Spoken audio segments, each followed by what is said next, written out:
बंद झालेल्या रेमंड आणि इंडियन रबर कंपनीच्या कामगारांची कोट्यावधींची थकबाकी देण्याबाबत येत्या आठवडाभरात सकारात्मक निर्णय होणार असल्याचा विश्वास आमदार संजय केळकर यांनी व्यक्त केलाय. थकबाकीपासून अनेक वर्ष वंचित आणि त्रस्त कामगारांनी आमदार संजय केळकर यांना न्यायासाठी साकडं घातल्यानंतर केळकर यांनी कामगार आयुक्त कार्यालय, MIDC, महापालिका अधिकारी आणि कामगार प्रतिनिधींची संयुक्त बैठक ठाण्यातील शासकीय विश्रामगृहात घेतली. यावेळी केळकर यांनी कामगारांची बाजू हिरेहिरीने मांडली. इंडियन रबर कंपनीच्या 450 कामगारांपैकी 200 कामगारांचा मृत्यू झालाय. तसंच रेमंड कंपनीचे 25 ते 30 कामगार या सर्व कामगारांची थकबाकी अद्याप मिळाली नाही. थकबाकी दिली नसताना या कंपन्यांच्या जमिनीचं हस्तांतरण करण्यासाठी नाहरकत दाखला कसा देण्यात येतो असा गंभीर प्रश्न आमदार केळकर यांनी यावेळी उपस्थित केला. यावेळी कामगार उपायुक्त यांनी कामगारांच्या थकबाकीबाबत सकारात्मक निर्णय घेण्यात येईल असं सांगितलं.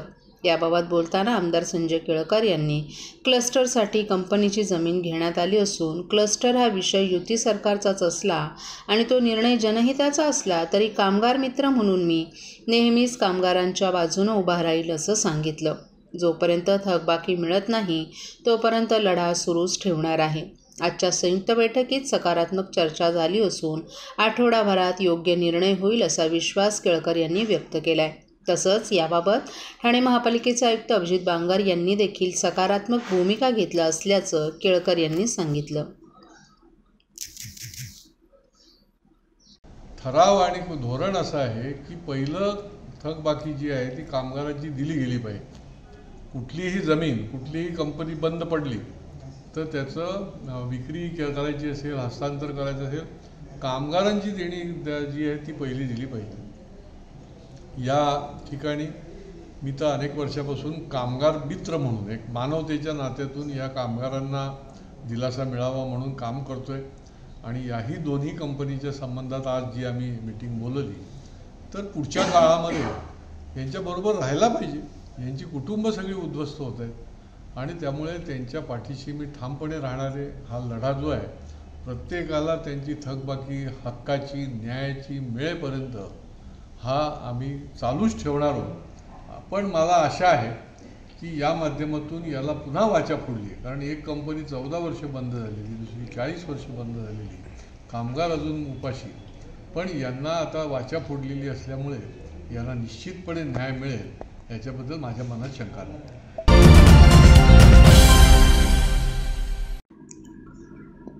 स्वातंत्र्यानंतर मणीबेन पटेल यांच्यासारख्या देशातील अनेक प्रभूतींची दखल घेणं खरे तर गरजेचं होतं, परंतु त्यांना सुचलं नाही अशी खंत केंद्रीय मंत्री पुरुषोत्तम रुपाला यांनी काँग्रेसचे नाव न घेता व्यक्त केली आहे. तेव्हा पंतप्रधान नरेंद्र मोदींनी म्हटल्याप्रमाणे हीच ती खरी वेळ आहे. अशा हिऱ्यांना समाजात उच्चस्थान मिळवून देण्याचा हाच योग्य काळ असल्याचं त्यांनी सांगितलं.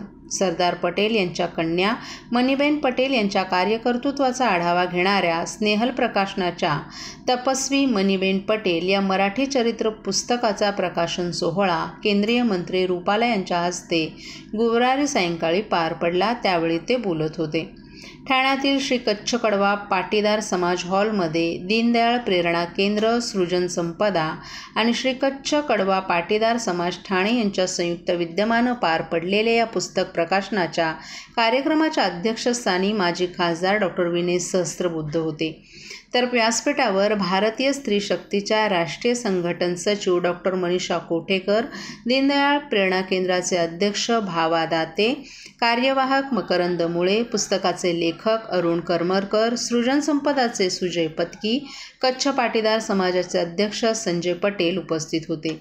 या कार्यक्रमाला सरदार पटेलांच्या वंशज मालिनी पटेल, आमदार संजय केळकर, आमदार निरंजन डावखरे, भाजप जिल्हाध्यक्ष संजय वाघोले, संदीप लेले, रासव संघाचे संघचालक अरविंद जोशी, सुर्वे, अजय जोशी, संजीव ब्रह्मे, भरत अनखिंडी आदींनी उपस्थिती दर्शवली. या कार्यक्रमाचं सूत्रसंचालन मकरंद मुळे यांनी केलं. मंत्री रुपाला यांनी प्रारंभीच मणीबेन पटेल यांच्या रूपानं पटेल परिवाराला आदर देण्यासाठी त्यांच्यावरील या पुस्तकाचं प्रकाशन इतरत्र कुठे न करता कच्छ पाटीदार या गुजराती समाजाच्या सभागृहात होत आहे. ही बाब महत्त्वपूर्ण असून याबद्दल खासदार सहस्त्रबुद्धे यांना धन्यवाद दिले. त्यातही हे पुस्तक मराठी भाषेत येणं हे देखील तपस्विनीचा सन्मान वाढवणारं आहे. तेव्हा या पुस्तकाचा अनुवाद गुजराती भाषेत यावा, किंबहुना भारतातील सर्वच भाषेत हे पुस्तक व्हावं अशी अपेक्षा मंत्री रुपाला यांनी व्यक्त केली.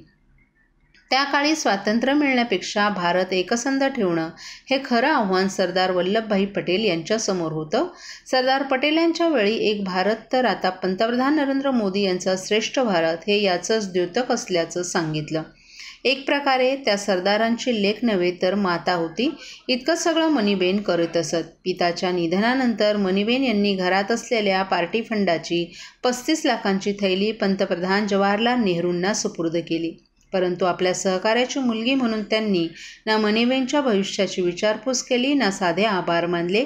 इतका वृक्ष व्यवहार नेहरूंनी केल्याचं मणीबेन यांनीच लिहून ठेवल्याचं मंत्री रुपाला यांनी सांगितलंय. स्वातंत्र्यानंतर अनेकांनी जीवाची बाजी लावून आपलं योगदान दिलं. देशवासियांना त्यांचा परिचय होणं गरजेचं होतं, परंतु त्याची दखल घेतली गेली नाही. खरं तर स्वातंत्र्यानंतर लगेचच असं पुस्तक यायला हवं होतं, परंतु त्यांना ते सुचलं नाही अशी खंत मंत्री रुपाला यांनी यावेळी व्यक्त केली. मात्र आज नरेंद्र मोदी सर्व क्षेत्रात महिलांना प्रतिष्ठा प्राप्त करून देत आहेत. याच काळात महिलांसाठी प्रेरणास्थानी असलेल्या मणीबेन यांच्यावरील पुस्तक येणं ही एक प्रकारे मातृशक्तीचा गौरव असल्याचं त्यांनी सांगितलं.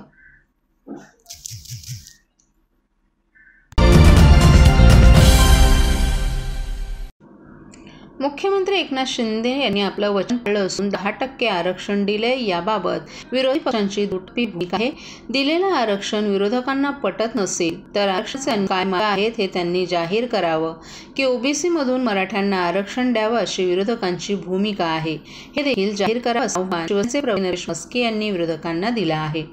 विशेष अधिवेशन घेऊन मराठा समाजाला 10% आरक्षण देण्याचं विधेयक सभागृहात मंजूर करण्यात आलं. मात्र या आरक्षणाबाबत शरद पवार, माजी मुख्यमंत्री उद्धव ठाकरे, खासदार संजय राऊत, विरोधी पक्षनेते विजय वडेट्टीवार यांनी टीका केली आहे. हे आरक्षण फसवं आहे, हे आरक्षण टिकणार नाही, हा निवडणुकीचा जुमला असल्याची टीका विरोधी पक्षांच्या नेत्यांकडून करण्यात आली. विरोधकांच्या या टीकेला शिवसेनेचे प्रवक्ते नरेश म्हस्के यांनी पत्रकार परिषद घेऊन प्रत्युत्तर दिले. सभागृहात जेव्हा आरक्षण मंजुरीसाठी आले तेव्हा एकमताने या विधेयकाला मंजुरी देण्यात आली. त्यावेळी विरोधी पक्षातील एकाही नेत्यानं आरक्षणाला विरोध केला नाही. सभागृहाबाहेर मात्र आरक्षणासंदर्भात विरोधकांकडून टीका करण्यात येत आहे. ही विरोधकांची दुटप्पी भूमिका असून लोकांमध्ये संभ्रम निर्माण करण्याचा प्रयत्न केला जात असल्याचंही म्हस्के यांनी सांगितलं. मुख्यमंत्री एकनाथ शिंदे, उपमुख्यमंत्री देवेंद्र फडणवीस, अजित पवार या तिघांच्या नेतृत्वाखाली हे आरक्षण देण्यात आलं. हे आरक्षण चुकीचं असेल तर एवढी वर्ष सत्तेत असलेल्या शरद पवार यांनी आरक्षणासंदर्भात मार्गदर्शन करावं. पवार यांनी एवढी वर्ष आरक्षणासाठी काय केलं असा प्रश्नही त्यांनी यावेळी उपस्थित केला. 22 राज्यात 50% आरक्षणाची मर्यादा ओलांडली आहे. त्यामुळे हे आरक्षण टिकणारं असल्याचं त्यांनी सांगितलं. तर संजय राऊत यांची मांडवली भाषा असून भांडूप आणि कांजूरमार्गमध्ये कोणाचे गुंड आणि कोणाच्या टोळ्या आहेत ते विचारा असा टोला देखील त्यांनी यावेळी लगावला. लोकसभा निवडणुकीच्या पार्श्वभूमीवर महाराष्ट्राच्या दौऱ्यावर असलेले माजी मुख्यमंत्री उद्धव ठाकरे यांच्यावरही म्हस्के यांनी टीका केली आहे. जेव्हा फिरायला हवे होते तेव्हा फिरले नाही, काँग्रेसच्या दावणीला बांधली, केवळ माझे कुटुंब असा विचार करत बसले. त्यामुळे आता वेळ निघून गेली असून आता फिरून काहीच उपयोग होणार नसल्याचा टोलाही म्हस्के यांनी लगावलाय. सत्तेत असताना आरक्षणासाठी काय प्रयत्न केले असा प्रश्न विचारत सुप्रिया सुळे यांचा देखील आरक्षणाला विरोध होता असा आरोप नरेश म्हस्के यांनी केलाय. न्यायालयात आरक्षणासंदर्भात भाषांतराचे पेपर देखील देऊ शकले नसल्याचं त्यांनी सांगितलं. 60%, 50%च्या वरती आरक्षण गेलेलं आहे. अशा पद्धतीने वडेट्टीवार आणखी काहीतरी वेगळं बोलत आहेत. 2 दगडावर पाय ठेवणारी सर्व मंडळी आहेत. तुमच्यात जर हिंमत होती तर सभागृहामध्ये तुम्ही तुमची मतं मांडायला पाहिजे होती आणि ह्या प्रस्तावाला सभागृहात तुम्ही विरोध करायला पाहिजे होता. दुटप्पी धोरण महाविकास आघाडीचे नेते शरद पवार, उद्धव ठाकरे, वडेट्टीवार ही मंडळी घेत आहेत. संजय राऊत त्याच्यामध्ये भोंगा त्यांचा वाजवत आहेत. मला एवढंच त्यांना म्हणायचं आहे, माननीय मुख्यमंत्री एकनाथ शिंदे साहेब, देवेंद्र फडणवीस साहेब आणि अजितदादा यांच्या नेतृत्वाखाली हा जो निर्णय आम्ही घेतलेला आहे हा जर चुकीचा असेल तर त्यांनी मार्गदर्शन करावे. शरद पवार साहेबांनी, तुम्ही गेले कित्येक वर्ष या महाराष्ट्रामध्ये सत्तेवर होतात, आपण मराठा आरक्षणासाठी काय केलं? आपण मुख्यमंत्री होतात, सरकार आपण चालवत होतात, आपण मराठा आरक्षणासाठी काय केलं? उद्धव ठाकरे साहेब, मी म्हणेल त्यांना, आपण मराठा आरक्षणासाठी काय केलं? आणि जर ह्या पद्धतीने एकनाथ शिंदे साहेबांनी जी भूमिका घेतलेली आहे, ज्या पद्धतीने हा जो ठराव मंजूर केलेला आहे, हा जो प्रस्ताव आणलेला आहे, त्या व्यतिरिक्त तुमच्याकडे आणखी काय मार्ग असेल मराठा आरक्षण देण्याकरता, तो त्यांनी आजच्या आज जाहीर करावा. हे माझं जाहीर आव्हान आहे. या व्यतिरिक्त वेगळा काय मार्ग आहे तुमच्याकडे? केवळ सल्ले देण्याचं काम करू नये, दुटप्पी भूमिका घेऊ नये.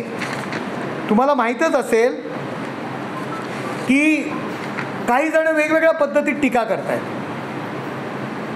वेगवेगळ्या मराठा आरक्षणासंदर्भात ज्या कोणी भूमिका घेतलेल्या आहेत, मला ह्या महाविकास आघाडीच्या नेत्यांना आणखी एक आव्हान आहे. दोन्ही बाजूनी बोलू नका. ओबीसी आरक्षणामधून मराठ्यांना आरक्षण द्यावे की नाही, हो किंवा नाही या शब्दात त्यांनी उत्तरं द्यावी. आपण त्या भूमिकेला ओबीसीमधून मराठ्यांना आरक्षण द्यावे ह्या भूमिकेचं आपण जर समर्थन करत असाल तर हो म्हणा, आणि नाही असेल तर नाही म्हणा. 10% आरक्षण, वेगळं आरक्षण दिल्यानंतर आपण जर लोकांमध्ये संभ्रम निर्माण करत असाल तर ओबीसीमधून आरक्षण देण्याच्या भूमिकेला आपला पाठिंबा आहे की नाही हे आपण प्रथम जाहीर करायला पाहिजे. गोल गोल फिरवून बोलू नका. आपली भूमिका महाराष्ट्रातील जनतेसमोर स्पष्ट करा. हे माझं त्यांना जाहीर आव्हान आहे. दुटप्पी धोरण करू नका. तुम्हाला माहितीच असेल, देवेंद्र फडणवीस साहेबांनी 2018 साली मराठा समाजाला आरक्षण दिलं. ते आरक्षण हायकोर्टात टिकलं, परंतु सुप्रीम कोर्टामध्ये ते आरक्षण टिकवता आलं नाही. याची कारण मीमांसा आपण कधी पाहिली का? अहो, वेळेवर वकील सत्तेत कोण होतं? उद्धव ठाकरे साहेब, शरद पवार साहेबांचा आशीर्वाद, ही सर्व मंडळी होती ना. झेरॉक्स पुरवल्या गेल्या नाहीत, भाषांतर करून झेरॉक्स पुरवल्या गेल्या नाहीत, वकील कोर्टात हजर राहिले नाही.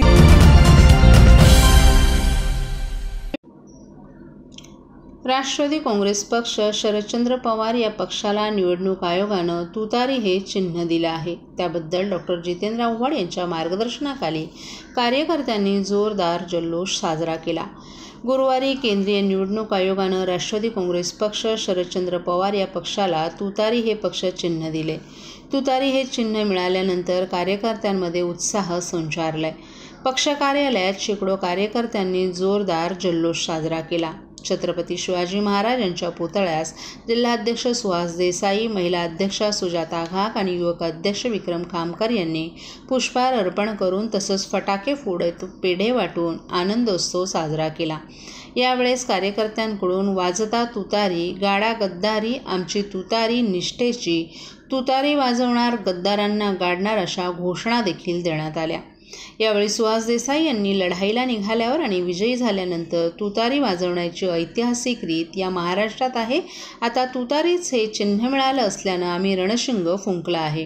कार्यकर्त्यांमध्ये वीरश्री संचारली असून आम्ही खोके घेणारे बोके आणि गद्दारांना गाडल्याशिवाय राहणार नाही असं सांगितलं. तर विक्रम खामकर यांनी तुतारी हे चिन्ह मिळाल्यानं आता आमच्यामध्ये अधिक ऊर्जा संचारली आहे, कारण जी चिन्ह मागितली होती त्याऐवजी तुतारी दिल्यानं आता आम्हाला छत्रपती शिवाजी महाराज, महात्मा ज्योतिराव फुले, राजश्री शाहू महाराज आणि डॉक्टर बाबासाहेब आंबेडकर यांचा लढण्याचा वारसा चालवणं अधिक सोपं झालं असल्याचं सांगितलं. यावेळी माजी नगरसेविका आरती गायकवाड, विद्यार्थी अध्यक्ष प्रफुल्ल कांबळे, विद्यार्थी कार्याध्यक्ष राहुल पाटील, युवती अध्यक्षा पल्लवी जगताप, व्यापारी सेलचे अध्यक्ष दीपक क्षत्रिय, आरोग्य सेलचे अध्यक्ष असद चाऊस, कार्याध्यक्ष सुभाष यादव, ओबीसी सेलचे अध्यक्ष गजानन चौधरी आणि पदाधिकारी कार्यकर्ते मोठ्या संख्येनं उपस्थित होते.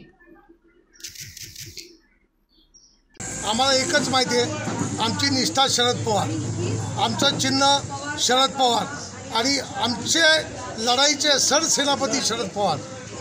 त्यामुळे चिन्ह आम्हाला कुठचंही असू दे, आम्हाला काय फरक नाही पडत. आम्हाला एकच पाहिजे, शरद पवार आमचे आहेत आणि मी शरद पवारचा सच्चा शिवसैनिक आहे. पण तुम्हाला आज मी सांगतो, हातात क्रांतीची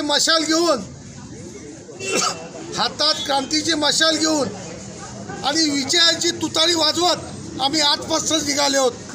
त्यामुळे शत्रू गटाचे जे कोण असतील ना, जे लढाईचा विचार पण आमच्याशी करतायत, जे आमच्याशी लढाईचा पण विचार करतात, त्यांना सांगतोय की सांभाळून राहा. उगाच जिद्द पकडू नका, नाही तर कपडे सोडून पळायची वेळ तुमच्यावर. कारण ही टीम शरद पवारांची आहे, ही टीम महायुतीची आहे आणि महायुतीची टीम एक महाराष्ट्राचं वैभव भारत जिंकायला निघाली आहेत. कारण आमच्याबरोबर शरद पवार साहेबांसारखा भारताचा नेता आहे आणि जितेंद्र आव्हाडांसारखा खंबीर नेतृत्व महाराष्ट्राचं आमच्याकडे आहे. ते घेऊन आम्ही निघालो आहे.